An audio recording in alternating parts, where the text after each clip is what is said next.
Hello बच्चों। आज हम लोग चैप्टर 10 अलजेब्रिक एक्सप्रेशन को आगे कंटिन्यू करेंगे। ओके। लास्ट वीडियो में हमने इसका ये सारा कॉन्सेप्ट जो है वो ऑलरेडी डिस्कस कर लिया है। Okay. Introduction, how are expressions formed, terms, coefficient, like and unlike terms, monomial, binomial, trinomial and polynomial. ये सारा इंट्रोडक्शन जो है, ये सारा कॉन्सेप्ट जो है हम ऑलरेडी डिस्कस कर चुके हैं। और मैंने आप लोगों को बोला था that finding the value of an expression वो हम एक्सरसाइज में करेंगे। ओके। सो आज हम एक्सरसाइज स्टार्ट करेंगे बच्चों। अगर आपने इसका कॉन्सेप्ट वीडियो नहीं देखा है तो पहले आप उसको देख लें, उसके बाद ही एक्सरसाइज स्टार्ट करें। ओके। तो अब हम एक्सरसाइज स्टार्ट करेंगे 10.1। सो यहाँ पे बच्चों सबसे पहला क्वेश्चन है, get the algebraic expression in the following cases using variables, constant and arithmetic operations. Okay. आपको यहाँ पे इस क्वेश्चन में ये जो पार्ट से रखे हैं इसमें आपको एक अलजेब्रिक एक्सप्रेशन फॉर्म करना है। और हमें पता है कि अलजेब्रिक एक्सप्रेशन फॉर्म करने के लिए हमें वेरिएबल्स, कांस्टेंट और mathematical operations means plus, minus, multiply और डिवीजन इसकी जरूरत पड़ेगी जो हम यूज करेंगे। ओके। अब आपको बच्चों ये क्वेश्चन स्टार्ट करेंगे हम लोग, और आपको एक ध्यान रखना है, आपको सिर्फ और सिर्फ वर्ड टू वर्ड फॉलो करना है। ओके। कोई कंफ्यूजन नहीं, सिर्फ वर्ड टू वर्ड आप फॉलो करोगे और आपको आपका आंसर मिल जाएगा। ओके। तो हमें यहाँ पे क्या लिखा है, सब्ट्रैक्शन ऑफ z। हमें z को सब्ट्रैक्ट करना है किस में से, from y। Okay. Means subtraction of z किस में से, y में से। सो आंसर क्या होगा बच्चों, y माइनस z। ओके। फिर है हमारे पास 1/2 means 1/2 of the sum of numbers x and y। मतलब आपको हाफ लेना है, किसका हाफ लेना है बच्चों, सम। सम किसका लेना है, x और y का। सो x प्लस वाई, ये इसका आंसर है। आप इसको इस तरीके से भी लिख सकते हो, x plus y over 2। Okay. Third है हमारे पास the number z multiplied by itself. मतलब आपने इस z को इसी से मल्टीप्लाई किया। ओके। तो आपको पता है आपको क्या मिलेगा, आपको इसकी पावर्स को ऐड कर देना है, यानी 1 + 1 2 यानी z स्क्वायर। फिर है आपके पास 1/4 of the product of numbers p and q। मतलब आपको 1/4 लेना है, किसका लेना है, प्रोडक्ट। प्रोडक्ट मतलब मल्टीप्लिकेशन। किसको मल्टीप्लाई करना है आपको, p को और q को। ओके। तो जनरली हम मल्टीप्लिकेशन का साइन नहीं लगाते हैं, आप इसको सिंपली pq/4 लिख सकते हो। अब है हमारे पास बच्चों fifth part, number x and y both squared and added. Okay. तो इसको ध्यान से करना है बच्चों, पहले हमें उसका स्क्वायर करना है और उसके बाद हमें ऐड करना है। तो हम x का स्क्वायर करेंगे तो हमें मिलेगा x स्क्वायर, हम y का स्क्वायर करेंगे तो हमें मिलेगा y स्क्वायर, और फिर हम दोनों को ऐड कर देंगे। ओके। तो ये इसका आंसर है बच्चों। अब है हमारे पास number 5 added to 3 times the product of numbers of m and n। सो हमें क्या करना है बच्चों, हमें 5 को ऐड करना है, तो मैंने यहाँ पे लिख दिया 5। अब किस में ऐड करना है, 3 टाइम्स में, तो मैंने लिख दिया 3। 3 टाइम्स किसका लेना है, हमें product of numbers m and n। मतलब हमें m और n को मल्टीप्लाई करना है, उसका 3 टाइम्स करना है और उसमें 5 ऐड कर देना है। तो ये इस तरीके से एक्सप्रेशन फॉर्म हो गया। ओके। अब है हमारे पास product of number y and z subtracted from 10। मतलब आपको प्रोडक्ट लेना है y और z का, यानी y z। सो किस में से सब्ट्रैक्ट करना है, 10 में से, means 10 minus y z। Okay. Next है हमारे पास sum of numbers a and b subtracted from their product. Okay बच्चों, sum of numbers a and b, तो पहले मैंने इन दोनों का सम लिया। ओके। अब हमें इसको क्या करना है, सब्ट्रैक्ट करना है। किस में से सब्ट्रैक्ट करना है बच्चों, इन्हीं के प्रोडक्ट में से, means A B. Okay. So अब हम आगे करेंगे, identify the terms and their factors in the following expression, show the terms and factors by tree diagram. Okay बच्चों, तो अब हम यहाँ पे एक ट्री डायग्राम बनाएंगे और इसके टर्म्स और फैक्टर्स शो करेंगे। सो फर्स्ट पार्ट है बच्चों हमारे पास x-3। ओके। तो हम यहाँ पे क्या लिखेंगे, x-3। इसके सामने हम लिखेंगे एक्सप्रेशन, क्योंकि ये है बच्चों एक एक्सप्रेशन। ओके। फिर हम इसको टर्म्स में डिवाइड करेंगे। यहाँ पर दो टर्म्स हैं बच्चों। ओके। देखो 1 और 2। क्योंकि बीच में माइनस है और आपको मैंने बताया है कि प्लस और माइनस से टर्म्स अलग होती हैं। ओके, तो आप इस तरीके से इसको दो पार्ट्स में ऐसे डिवाइड करोगे। ओके, इसके सामने आप लिखोगे टर्म्स और यहाँ पे आएगा बच्चों x और यहाँ पे आएगा -3। ओके, और अब हमें लिखने हैं इसके फैक्टर्स। फैक्टर्स हम बच्चों इसके नीचे दिखाएंगे। ओके, यहाँ पर ऐसे, और फैक्टर्स हम दिखाएंगे बच्चों डॉटेड लाइन से। और यहाँ पे x तो सिर्फ एक ही है, लेकिन इसके आगे क्या होता है 1, जैसे मैंने आपको बताया। तो अब इसको दो फैक्टर्स में ऐसे डिवाइड करोगे, 1 और x। सिमिलरली यहाँ पर भी हम इसके दो फैक्टर्स बनाएंगे, 1 और -3, क्योंकि माइनस आपको लिखना ज़रूरी है। ओके, अब हम करेंगे नेक्स्ट बच्चों। अब हमारे पास है 1 + x स्क्वायर। ओके, तो मैं थोड़ा सा इसको यहाँ से स्टार्ट कर रही हूँ बच्चों, क्योंकि मुझे स्पेस चाहिए होगा। 1 + x स्क्वायर। ओके, तो ये हो जाएगा एक्सप्रेशन। अब हम इसको डिवाइड करेंगे टर्म्स में, तो आप देख सकते हो कि यहाँ पे 3 टर्म्स हैं। ओके, सो 1, 2 और 3। तो यहाँ पे मैंने लिख दिया टर्म्स 1 x और x स्क्वायर। ओके, प्लस और माइनस से आप टर्म्स को अलग करते हैं, तो यहाँ पे प्लस और प्लस, तो इसका मतलब ही 3 टर्म्स हैं यहाँ पर। फिर हम यहाँ पे लिखेंगे बच्चों इसके फैक्टर्स। ओके, अब 1 का फैक्टर तो बच्चों सिर्फ 1 ही होगा, बट स्टिल हम इसको ऐसे भी लिख सकते हैं, 1 और 1। ओके, और x को हमें पता है कैसे लिखना है, 1 और x। और x स्क्वायर को हमें कैसे लिखना है बच्चों, यहाँ पे 3 फैक्टर्स आएंगे, 1 x और x, क्योंकि x हमारे पास क्या है, 2 टाइम्स। नेक्स्ट है हमारे पास बच्चों c। ओके, जो कि मैं आपको यहीं लिख के दिखा देती हूँ। पहले आप लिखोगे जैसे हमने लिखा है एक्सप्रेशन। ओके, फिर यहाँ पर आप देखो कि यहाँ पे दो टर्म्स हैं, y एंड -y³। ओके, तो इसके सामने आप ऐसे टर्म्स लिखोगे और यहाँ पे लिखोगे y और यहाँ लिखोगे -y³। अब यहाँ पे बच्चों इसके दो फैक्टर्स होंगे, एक होगा y और एक होगा 1। ओके, और यहाँ पे बच्चों इसके तीन फैक्टर्स होंगे, क्योंकि आप देख सकते हो यहाँ पे y³ है। ओके, सो हम y को कितनी बार लिखेंगे, 3 टाइम्स। इसको हम बच्चों एक और मेथड से भी कर सकते हैं। अगर मैं y को 3 टाइम्स लिखूंगी तो मुझे नेगेटिव लिखना पड़ेगा। अगर मैं यहाँ पे एक फैक्टर और लिख दूँ तो मैं इसके जो कोफिशिएंट है इसको अलग लिख सकती हूँ, ऐसे -1 y y और y। ओके, तो इस तरीके से अगर हम अपना आंसर दे तो ज़्यादा बेटर है। इसमें हम अपने कोफिशिएंट जो हमारा 1 फैक्टर है उसको भी शो कर सकते हैं। ओके, अब हम लिखेंगे next 5xy² + 7x² y। Okay, तो यहाँ पे हमने लिखा 5xy² 7x² y। ये क्या है बच्चों, हमारा एक्सप्रेशन।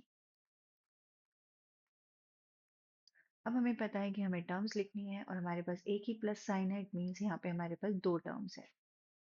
ओके, तो यहाँ पे हम लिखेंगे टर्म्स, जो कि है एक 5xy², दूसरा है 7x² y। ओके, अब हम लिखेंगे बच्चों इसके फैक्टर्स, और यहाँ पर मुझे चार फैक्टर्स दिख रहे हैं।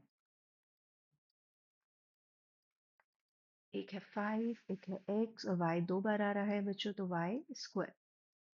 सिमिलरली यहाँ पे भी मुझे चार फैक्टर्स दिख रहे हैं, 7x² और y। ओके, अब हम करेंगे नेक्स्ट। पहले हम क्या लिखेंगे बच्चों, एक्सप्रेशंस -ab + 2b² और -3a²। ओके, तो यहाँ पे अगर आप देखो तो यहाँ पे मेरे पास एक प्लस और एक माइनस है, यहाँ पे मेरे पास तीन टर्म्स हैं एक्चुअली। ओके, तो उन तीन टर्म्स को हम ऐसे लिख देंगे यहाँ पर। एक है बच्चों -ab। ओके, माइनस हमें मेंशन करना जरूरी होता है, प्लस हमें मेंशन करने की जरूरत नहीं होती है। और एक है हमारे पास 2b² -3a²। ओके, फिर हम यहाँ पे लिखेंगे फैक्टर्स, तो यहाँ पे जो माइनस है उसको हम -1 ले लेंगे और दो फैक्टर्स लिखेंगे ए और बी। ओके, यहाँ पर भी हम पहले न्यूमेरिक कोफिशिएंट जो है वो लिखेंगे 2 और बी स्क्वायर मतलब बी दो बार आ रहा है तो ऐसे। यहाँ पर भी बच्चों पहले मैं जो -3 है, ओके, उसको मैं कैसे लिख सकती हूँ, -1 अलग करके and then 3 and then A and then A. Okay बच्चों, तो इस तरीके से आप ट्री डायग्राम बनाओगे। अब हम नेक्स्ट करेंगे identify the terms and factors in the expressions given below. Okay, तो मुझे पहले इसमें टर्म्स आइडेंटिफाई करनी है और फिर उनके फैक्टर्स जो हैं वो मुझे शो करने हैं। ओके बच्चों, तो पहला एक्सप्रेशन है बच्चों हमारे पास -4x + 5। तो यहाँ पे कितनी टर्म्स हैं बच्चों, दो। एक है -4x और दूसरा है 5। ओके, अब यहाँ पे हम लिखेंगे फैक्टर्स। तो फैक्टर्स में हमें -4 भी अगर हम लिख देंगे तो चलेगा, हमें -1 लिखने की जरूरत नहीं है। ओके, तो -4 और x इसके दो फैक्टर्स हुए और 5 का फैक्टर हुआ सिर्फ 5। ओके बच्चों, सो -1 लिखने की जरूरत नहीं है। सेकेंड एक्सप्रेशन है हमारे पास सेम, थोड़ा सा डिफरेंट है, -4x और फिर है हमारे पास 5y। ओके, सो -4x के क्या फैक्टर होंगे बच्चों, से -4 और x और 5y के क्या होंगे, 5 और y। ओके, थर्ड है हमारे पास 5y + 3y²। तो यहाँ पे भी हमारे पास दो टर्म्स हैं, एक है 5y और एक है 3y²। 5y के फैक्टर्स होंगे बच्चों 5 और y, और 3y² के होंगे 3 और y 2 टाइम्स आ रहा है तो आप उसको 2 टाइम्स लोगे। ओके, नेक्स्ट अगेन हमारे पास यहाँ पे दो टर्म्स हैं, एक है x y और एक है 2x² and y²। So x Y कैसे बनता है बच्चों, x into Y. So product of X Y है तो इसके फैक्टर्स होंगे x एंड y। फिर हमारे पास बच्चों 2x² का मतलब आपको x को दो बार लेना है, y² का मतलब आपको y को 2 टाइम्स लेना है। ओके, देन है हमारे पास पी क्यू प्लस क्यू। तो यहाँ पे आएगा बच्चों पी क्यू और यहाँ पे आएगा क्यू। तो पी क्यू कैसे बनेगा बच्चों, p और q से, और q क्या है, सिर्फ q। तो ये इसके फैक्टर्स हैं। फिर है हमारे पास बच्चों three parts, I mean two से थ्री टर्म्स। तो यहाँ पे आएगा 1.2 AB और नेगेटिव आपको कंसीडर करना है तो ये आएगा 2.4 B। देन आपके पास है 3.6 A। ओके, और अब हम लिखेंगे इसके फैक्टर्स। सो 1.2 AB के फैक्टर्स होंगे 1.2 A and B।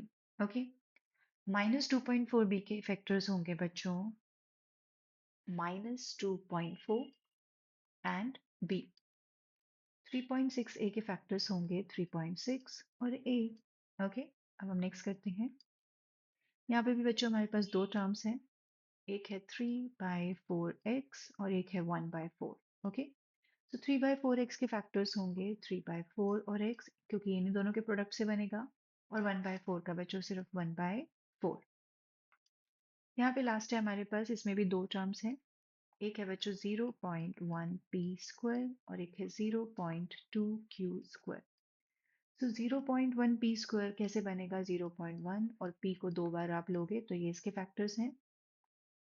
Similarly 0.2q² कैसे बनता है, 0.2 और q को जब आप 2 टाइम्स मल्टीप्लाई करते हो तो ये इसके फैक्टर्स हैं। ओके बच्चों, अब हम नेक्स्ट करेंगे identify the numerical coefficients of terms other than constant in the following. तो आपको जितने भी एक्सप्रेशंस दे रखे हैं उसमें से आपको पहले तो वो टर्म्स लेनी है जो कि कांस्टेंट नहीं है और फिर उनके न्यूमेरिक कोफिशिएंट्स बताने हैं। ओके, न्यूमेरिक कोफिशिएंट का मतलब सिर्फ नंबर्स बताना है। सो 5 - 3t² में बच्चों यहाँ पे दो टर्म्स हैं, लेकिन 5 जो है वो कांस्टेंट है, तो हमें कौन सी टर्म लेनी है जो कि अदर देन कांस्टेंट है, मीन्स यहाँ पे आएगा -3t²। ओके, अब इसका न्यूमेरिक कोफिशिएंट क्या होगा बच्चों, -3। ओके, जो नंबर होगा आप सिर्फ उसको ले लोगे और साइन को भी आप कंसीडर करोगे।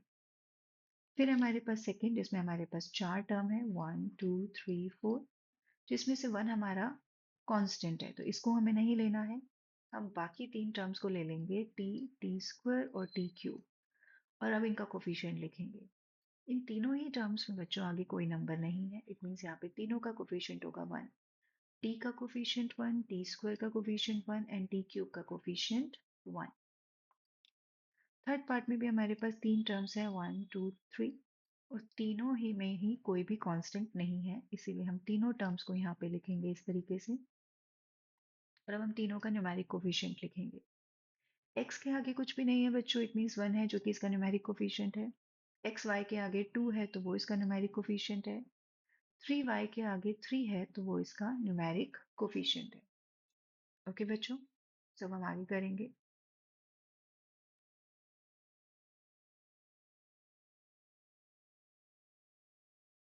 फोर्थ पार्ट में भी हमारे पास बच्चों दो टर्म्स हैं, 100m प्लस 100000n, और इसमें कोई भी कांस्टेंट नहीं है तो यहाँ पे आएगा 100m और यहाँ पे आएगा 1000n।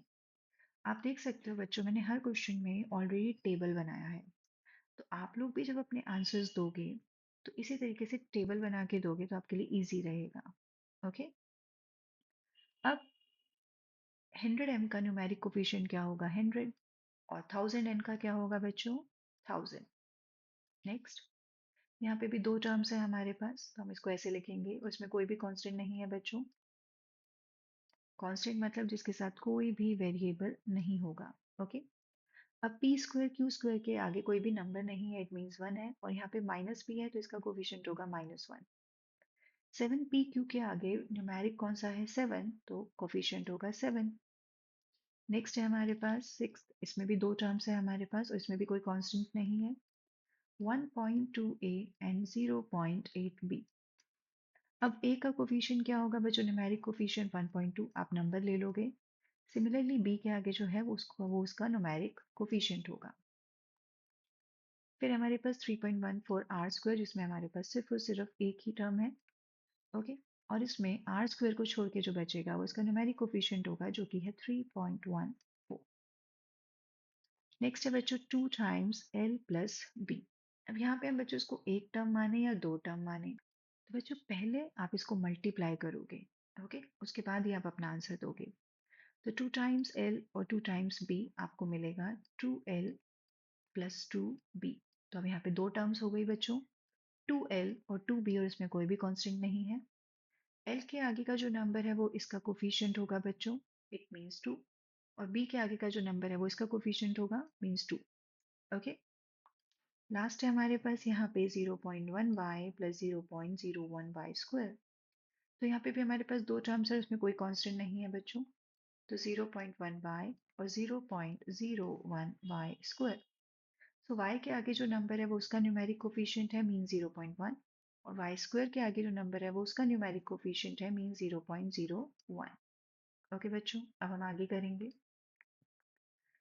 नेक्स्ट है हमारे पास identify the terms which contain x and give the coefficient of x। तो इसमें आपको एक्सप्रेशंस दे रखे हैं, आपको इसमें वो टर्म्स लिखनी है जिसमें x होगा और फिर आपको उसका कोफिशिएंट लिखना है। तो अगेन बच्चों बेटर है कि आप इसमें टेबल बना लें ताकि आप अपने आंसर को अच्छे से प्रेजेंट कर पाए। अब हमारे पास यहाँ पे सबसे पहला एक्सप्रेशन ऑलरेडी यहाँ पे हमारे पास है y square x plus y. हमें कौन सी टर्म्स लेनी है बच्चों जिसमें x होना चाहिए, तो हम ये y वाला टर्म नहीं लेंगे, हम लेंगे सिर्फ वाई स्क्वायर एक्स क्योंकि इसमें x है। ओके, और अब इसका कोफिशिएंट क्या होगा, हमसे कोफिशिएंट किसका पूछा गया है बच्चों x का, तो x को छोड़ के जो भी बचेगा वो इसका कोफिशिएंट होगा, मीन्स वाई स्क्वायर। ओके, अब हमारे पास है 13y स्क्वायर माइनस 8yx। तो हम 13y स्क्वायर नहीं लेंगे बच्चों, बिकॉज 13y स्क्वायर में x नहीं है और हमें सिर्फ वो टर्म्स लेनी है जिसमें x होगा।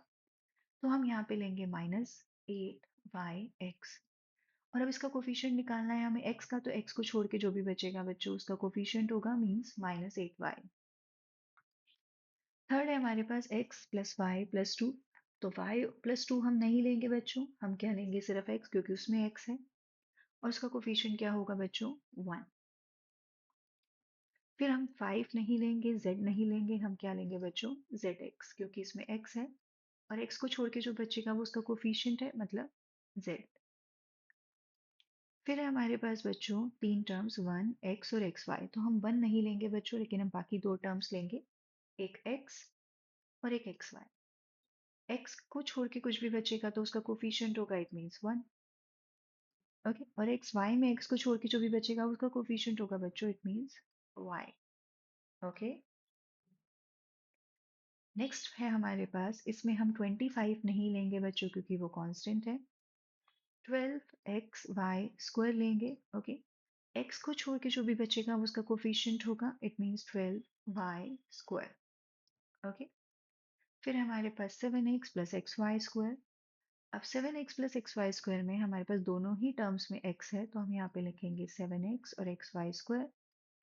और इसका कोफिशिएंट लिखेंगे 7x का, तो x को छोड़ के क्या बचा बच्चों, 7, वो उसका कोफिशिएंट है। xy² में x का कोफिशिएंट क्या होगा, y², क्योंकि x को छोड़ के क्या बचेगा, y²। नेक्स्ट करेंगे बच्चों, identify the terms which contain y² and give the coefficient of y²। तो सेम तरीके से आपको वो टर्म्स फाइंड करनी है बच्चों जिसमें y² होगा और फिर आपको उसका कोफिशिएंट लिखना है। तो हम यहाँ पे 8 नहीं लेंगे, हम क्या लेंगे, -xy² because it contains y²। Now coefficient लेना है बच्चों आपको y² का, इसका मतलब जो y² है उसको छोड़ के जो भी बचेगा उसका कोफिशिएंट होगा, मीन्स -x। नेक्स्ट 5y² और 7x, तो हम 7x नहीं लेंगे, हम लेंगे 5y² बिकॉज उसमें y² है। y² को छोड़ के जो भी बचेगा बच्चों उसका कोफिशिएंट होगा, मीन्स 5। अब यहाँ पर हमें कौन सी टर्म्स लेनी है जिसमें y² है, तो इसमें y² नहीं है, तो हम ये दो टर्म्स लेंगे बच्चों बिकॉज इसमें y² है।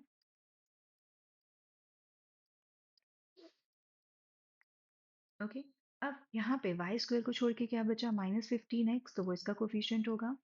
यहाँ पे y² को छोड़ के क्या बचा बच्चों, 7, तो ये इसका कोफिशिएंट होगा। ओके, नेक्स्ट करेंगे। अब हमें इसको क्लासिफाई करना है मोनोमियल, बाइनोमियल एंड ट्राइनोमियल में। तो आपको पता है कि मोनोमियल का मतलब होता है बच्चों एक टर्म, बाइनोमियल का मतलब टू अनलाइक टर्म्स और ट्राइनोमियल का मतलब three unlike terms. Okay, like terms क्या होती हैं बच्चों, जिसमें सेम वेरिएबल यूज होता है। अनलाइक टर्म्स होती हैं जिसके सेम वेरिएबल यूज नहीं होता, जिसमें अलजेब्रिक फैक्टर सेम नहीं होते। ओके, तो अब हम इसको करते हैं। 4y - 7c, तो टर्म्स आपको पता है बच्चों प्लस माइनस से अलग होती हैं, तो यहाँ पे कितनी टर्म्स हैं, दो टर्म, और दोनों ही अनलाइक टर्म्स हैं, तो ये होगा बाइनोमियल। नेक्स्ट है बच्चों हमारे पास y², इसमें सिर्फ एक ही टर्म है, तो ये होगा मोनोमियल। फिर बच्चों हमारे पास यहाँ पे तीन टर्म्स है और तीनों ही अनलाइक है, 1, 2 और 3, तो ये होगा ट्राइनोमियल। आंसर देते हुए आपको जरूर चेक करना है बच्चों कि वो अनलाइक टर्म होनी चाहिए। यहाँ पर फिर एक ही टर्म है बच्चों, तो ये होगा मोनोमियल। फिर यहाँ पे बच्चों हमारे पास तीन टर्म्स हैं और तीनों अनलाइक टर्म्स हैं, तो ये होगा ट्राइनोमियल। फिर हमारे पास है बच्चों 5 - 3t, जो कि दोनों अनलाइक टर्म्स हैं, तो ये होगा बाइनोमियल। ओके, अब हम नेक्स्ट करेंगे। नेक्स्ट पे हमारे पास अगेन यहाँ पे दो, 1 और 2, और दोनों ही बच्चों अनलाइक टर्म्स है क्योंकि यहाँ पे p² है और यहाँ पे pq² है, तो ये होगा बाइनोमियल। फिर बच्चों हमारे पास है 7mn, जो कि एक ही टर्म है, तो ये होगा मोनोमियल। फिर बच्चों हमारे पास तीन टर्म्स हैं, 1, 2, 3, और तीनों अनलाइक टर्म्स हैं, तो ये होगा ट्राइनोमियल। देन बच्चों हमारे पास है a² प्लस b², दो टर्म्स हैं, तो ये होगा बाइनोमियल। फिर हमारे पास है बच्चों z² प्लस z, अगेन यहाँ पे दो टर्म्स हैं, तो ये भी होगा बाइनोमियल। एंड देन हमारे पास है 1 प्लस x मतलब यहाँ पे हमारे पास है तीन टर्म्स, तो ये होगा बच्चों ट्राइनोमियल। ओके, तो अब हम नेक्स्ट करेंगे बच्चों। State whether a given pair of terms is of like और unlike term. Okay, like term क्या होती है बच्चों, जिसमें same factors, same algebraic factors use होते हैं, और अनलाइक टर्म्स होती है जिसमें सेम वेरिएबल्स नहीं होते हैं और सेम अलजेब्रिक फैक्टर्स नहीं होते हैं। ओके, अब हमारे पास है यहाँ पे 1 और 100। तो 1 और 100 क्या होगा बच्चों, ये तो दोनों ही कांस्टेंट हैं, तो क्या ये लाइक टर्म होगा या अनलाइक टर्म? तो ये लाइक टर्म होगा बच्चों, बिकॉज ये कांस्टेंट है और दोनों ही सेम है, तो हम इसको क्या बोलेंगे, लाइक टर्म्स। नेक्स्ट में बच्चों हमारे पास, हमें सिर्फ वेरिएबल चेक करना है बच्चों, नंबर और साइन से इस पे कोई फर्क नहीं पड़ेगा। यहाँ पे x है, यहाँ पे एक ही x है, तो ये होगा बच्चों लाइक टर्म्स।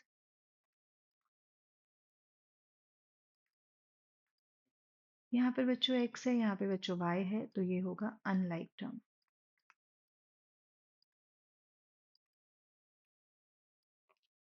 फिर हमारे पास है यहाँ पे एक्स वाई और यहाँ पे वाई एक्स, लेकिन दोनों ही सेम है, एक्स वाई हो या वाई एक्स हो, तो ये होगा बच्चों लाइक टर्म। देन हमारे पास है एम स्क्वायर पी और यहाँ पे हमारे पास एम पी स्क्वायर है, तो यहाँ पे हमारे पास दो एम है और यहाँ पे हमारे पास सिर्फ एक ही एम है, और यहाँ पे हमारे पास एक पी और यहाँ पे दो पी है, तो ये होगा बच्चों अनलाइक टर्म्स। दोनों के जो वेरिएबल्स हैं वो सेम होने चाहिए। देन हमारे पास है 12 एक्स जी और 12 एक्स स्क्वायर जी स्क्वायर, सो ऑफकोर्स आप देख सकते हो यहाँ पे पावर 1 है और यहाँ पे 2 पावर है, तो ये होगा बच्चों अनलाइक टर्म्स। ओके, अब हम नेक्स्ट करेंगे, identify the like terms in the following. Okay, तो हमें इसमें लाइक टर्म्स आइडेंटिफाई करनी है, तो मैं यहाँ पे ऐसे लिख देती हूँ बच्चों की, यहाँ पे हम लिख देंगे लाइक टर्म्स और यहाँ पे हम लिख देंगे बच्चों अनलाइक टर्म्स।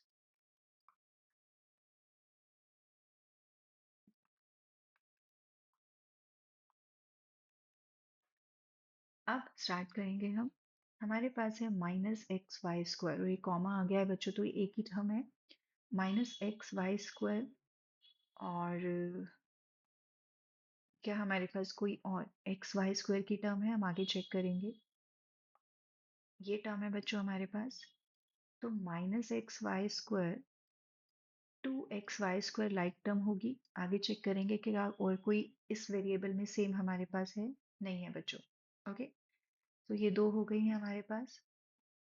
फिर हमारे पास है 4y² तो अब आप चेक करोगे आगे कि y² की कोई और टर्म है आपके पास, तो ये भी है बच्चों, y(x²) है और x²y है। आप आगे पीछे उसका ऑर्डर चेंज कर सकते हो, लेकिन वेरिएबल की पावर सेम होनी चाहिए, जो कि यहाँ पे सेम है। इसका मतलब दूसरा पेयर है हमारे पास -4y(x²) एंड 20(x²y). ओके, अब हम नेक्स्ट देखेंगे बच्चों, 8x², क्या हमारे पास x² की कोई और टर्म है आगे, 11x² है बच्चों और 6x² है, तो ये तीनों क्या होंगी, लाइक टर्म्स। मतलब 8x² -11x² एंड -6x², ये है बच्चों like terms. Okay, next check करेंगे 7y, क्या हमारे पास y की कोई टर्म है बच्चों, y की हमारे पास ये 7y और y, तो ये हमारा नेक्स्ट पेयर हो गया 7y और y। ओके, फिर है बच्चों हमारे पास -100x। ओके, तो x की कौन कौन सी टर्म्स है हमारे पास, -100x और 3x, तो ये हो गया बच्चों -100x और 3x। ओके, फिर हमारे पास है -11/x, क्या हमारे पास 11/x की कोई टर्म है, यस है, तो ये इसका पेयर बना देंगे और हमने सारी टर्म्स ले ली हैं, हमारे पास कोई भी टर्म नहीं बची है। हम yx लिखें या xy लिखें बच्चों, बात एक ही है। ओके, तो अब हमारे पास कोई भी टर्म नहीं बची है, इसका मतलब इसमें कोई भी अनलाइक टर्म नहीं थी, सारी ही लाइक टर्म्स थी। ओके, नेक्स्ट करेंगे।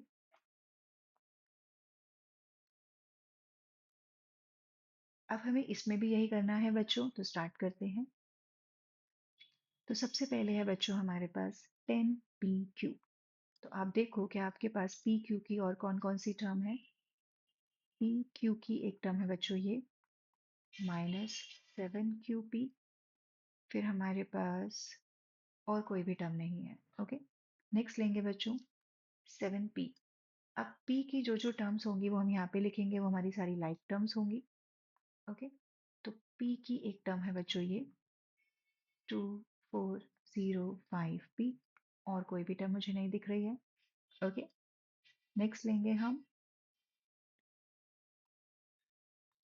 8q। अब 8q की जो जो टर्म, मतलब q की जो जो टर्म्स होंगी वो आप यहाँ पर लिखोगे, जैसे मेरे पास ये है बच्चों -100q,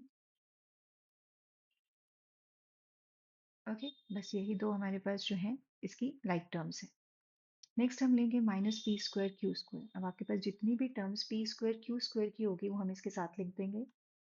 ये भी है बच्चों, क्यू स्क्वायर पहले लिखा है उससे कोई फर्क नहीं पड़ता, बट ये लाइक टर्म्स होंगी। ओके, नेक्स्ट फिर है हमारे पास -23 जो कि कांस्टेंट है। ओके, इससे पहले कि हमने सारी टर्म्स कवर कर ली हैं बच्चों, अब आगे जो भी कांस्टेंट होगा वो हम यहाँ लिख देंगे। जैसे हमारे पास 41 है। फिर हम लेंगे बच्चों -5p²। अब आपके पास जो भी पी स्क्वायर की टर्म्स हैं वो आप इसके साथ लिख दो। ये है हमारे पास AK701। ओके, और कोई पी स्क्वायर की टर्म नहीं है हमारे पास। फिर हमारे पास है 78QP। क्या हमारे पास कोई QP की और टर्म है? नहीं है। फिर है बच्चों हमारे पास 13p²Q। क्या हमारे पास p²Q की कोई टर्म है? नहीं है, तो इसको ऐसे ही छोड़ देंगे। एंड देन हमारे पास है बच्चों QP²। तो p²Q लिखें या QP² लिखें तो बात तो एक ही है। तो 13p²Q एंड QP² ये है इसकी लाइक टर्म्स। ओके बच्चों, तो हमने एक्सरसाइज कंप्लीट कर ली है बच्चों। आज हम इतना ही करेंगे। So thank you.